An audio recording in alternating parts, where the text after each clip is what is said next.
This is a gift. A gift. NPC Daily. Think of like The Onion or Mashable or whatever, or Wonderkind. Was it Wonderkind? Wondergrown? You know, a satirical website with satirical stuff. And I've seen someone share something from this, and I think they thought it was legit. But I looked through it, and I was like, okay, this is some funny shit. This is the tonic that we need in these dark times of living in the clown world. So this one, remember, this isn't real. I'm just sharing this humor with you so you can go check it out for yourself. This is free promotion for them. Yeah, you know. I'll gladly share my wife with other men in order to reject my royal privilege. Problem is, it could be real. And obviously the lines are kind of blurred these days, aren't they? Between people talking about deep fakes.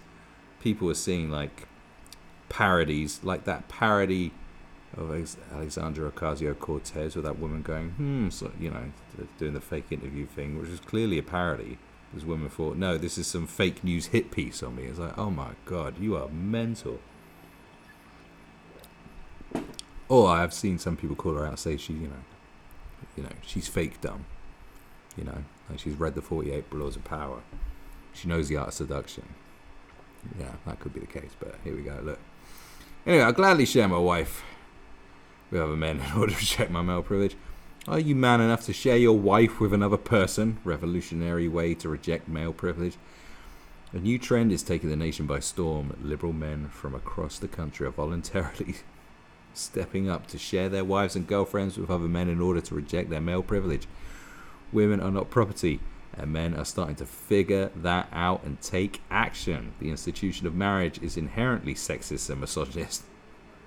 The idea of claiming and owning a woman simply because of a set of spoken matrimonial words is dated and is seen as sickening. The only thing preventing a respectable man with sharing his wife and other people would be his male privilege and the implications therein.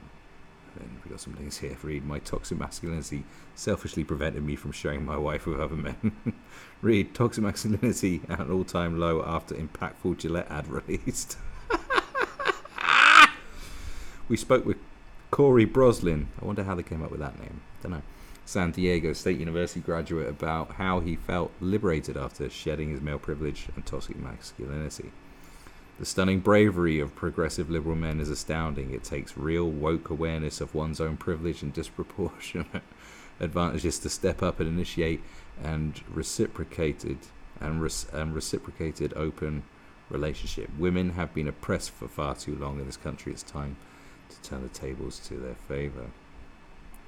So it says here about the creator of NPC Daily, the mastermind behind the entire NPC Daily movement. Yes, this entire website is satire, not meant to be taken seriously.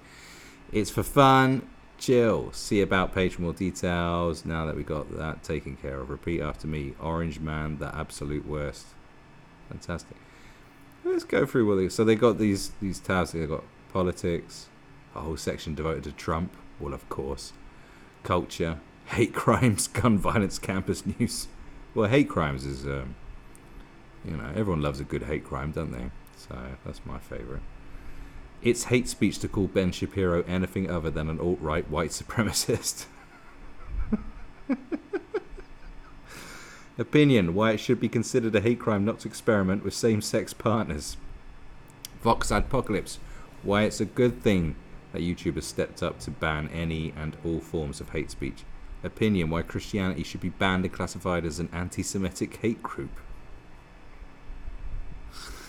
Cultural push to ban offensive and abusive alt-right emojis from being used on all devices. A comprehensive guide to right-wing hand gestures. Why the Declaration of Independence should be considered hate speech. It's time to admit it's hate speech to be against abortion. Persons of gingerbread set to replace gingerbread men in bakeries across America. South Yorkshire resident arrested after savagely misgendering Michelle Obama. Well, this one looks quite amusing. We'll just have a little flick through, I'm not going to read all of these articles in full because, you should check them out for yourself. Why it should be considered a hate crime to not experiment with same-sex partners. You can't truly be an ally of a marginalized community unless you understand what you're standing up for. Pride Month is upon us in full swing, the nation's shining brighter than ever with every colour of the rainbow as LGBTQ representations fills our eyes and ears at every corner. Men are showing support for LGBTQ community by going gay for 30 days. And more Disney characters revealed to be homosexual or bisexual upon release later this year. This, of course, begs the question, if the LGBTQ community is a marginalized group of people, yet there are people who claim they are allies of the cause while decidedly not taking part in their lifestyle, are they really allies? Are they really supporting the LGBTQ community? Liberal arts majors from UC Davis banded together to petition cause to make it a hate crime to not engage in homosexual behavior at least once every few years. That reminds me of, don't have you ever seen like Sam Hyde when he actually did a TED talk. You can look it up online, probably seen it. And he goes on for, it's like 20 minutes and he's talking just fucking lunacy. He's wearing his weird costume. At one point he says, he says, state enforced homosexuality, that is the future. He's like talking about this pure utopian future that he's drawing out. It's like, yeah, it's hilarious, by the way. All right.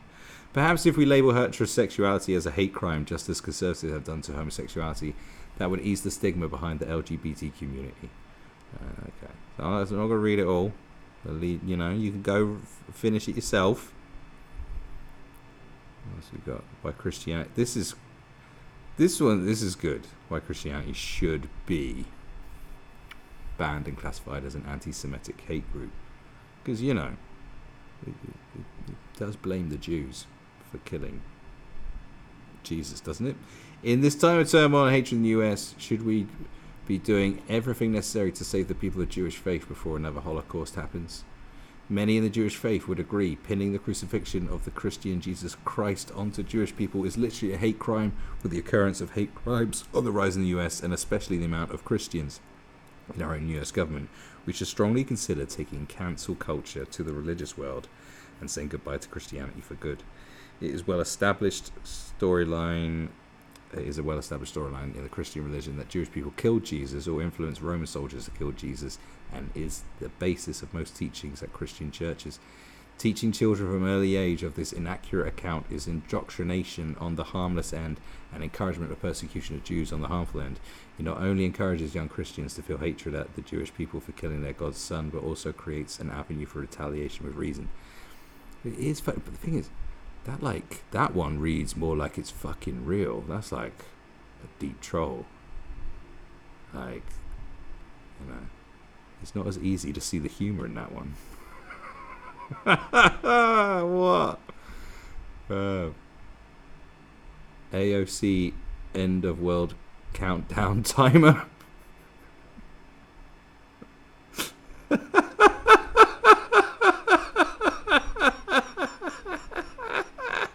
It's legit.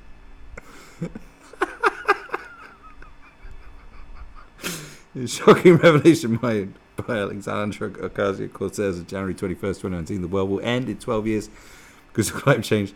This is the official countdown timer until the end of the world. The only way to stop it is to elect Democrats and raise taxes. Vote blue. Diversity is our strength.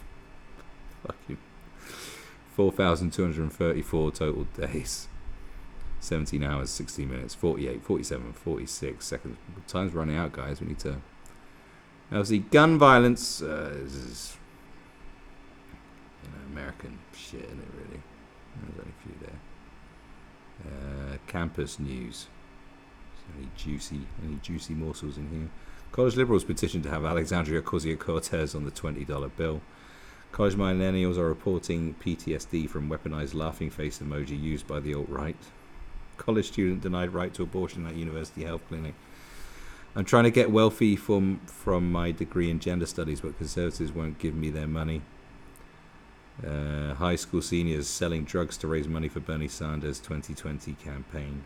How to make a campus safe space. The progressive guide for college campuses. Well, this one looks like a giggle and a half, doesn't it? What's this one? So, laughing face emoji used by the alt-right. The laughing face emoji is abused by bigots and should be removed entirely. The alt-right and right-wing extremists have found a way to weaponize and abuse many commonplace actions, items, and words. Simply put, the alt-right needs to stop abusing their so-called freedom of speech to put others down. For more information on how the alt-right has hijacked a series of hand gestures to turn them racist and bigoted, see a comprehensive guide to right-wing hand gestures. I just got to click on that one. I just have to. So, yeah. White power. 14 words. The thumb forms a 1 and there are 4 curled fingers. So what's 14? 2 genders. Self-explanatory. White power. Don't be fooled by conservative apologists who refer to white power symbol as the OK sign, because what they really mean by this is it's okay to be a white supremacist. No, it is literally not. White supremacists are using these gestures to assert their ideology through code. Be aware. Nor should one pay any heed to the pathetic excuse of those who would claim that they didn't know what the 14-word sign meant. They knew. If they used it, they knew. What is the 14-word sign? Am I fucking stupid? Okay. But perhaps most offensive was the 2 genders. Okay. It's alright. See what the world events is like. Donald Trump colluded with Russia to hack the EU elections. Here's how. The Greenland ice sheets are growing again because of President Obama. Trump suspected of making a deal with North Korea to hack 2020 election. While invading China and India might be the next step in the name of progress, America maybe join the EU, and why that's a good thing. that tittled me. Dreams of a wider Europe are becoming a reality. It's no secret that everyone loves the EU, well, except for your increasingly common everyday fascists like the 17 million Brexit voters. Top EU figureheads like Angela Merkel, Emmanuel Macron, and Jean-Claude Juncker are beloved, not only in their home nations but across the globe. Fortunately for Americans, the United States may possibly be joining the EU and therefore get to work with these stunning, brave leaders of the free world.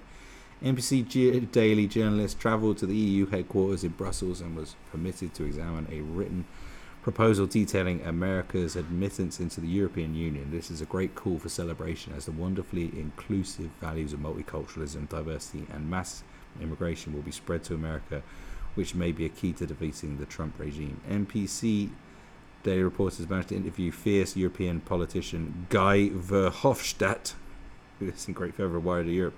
Good morning, Mr. Verhofstadt. Before we start, what are your preferred pronouns? European Union. Okay, so what do you think about these rumours? Ever since I was a little boy, I've had wet dreams of America joining the EU. I'm just shaking so hard at the thought of these dreams coming true. What would America joining the EU mean for the EU? It would mean more soldiers for the upcoming EU army that my darling Merkel and I have been planning for a while now. The sooner America surrenders its sovereign powers to the EU, the better. What would America gain from joining the EU? The chance to change its ways after voting into office the despicable orange nuisance who has been a thorn in the side of my sweet, delicate EU for the past 2 years. Thank you, Mr. Verhofstadt. Is there anything else you want to add? We need more Europe. So brave. So there you go. There's a little bit of NPC Daily for you. Go check it out.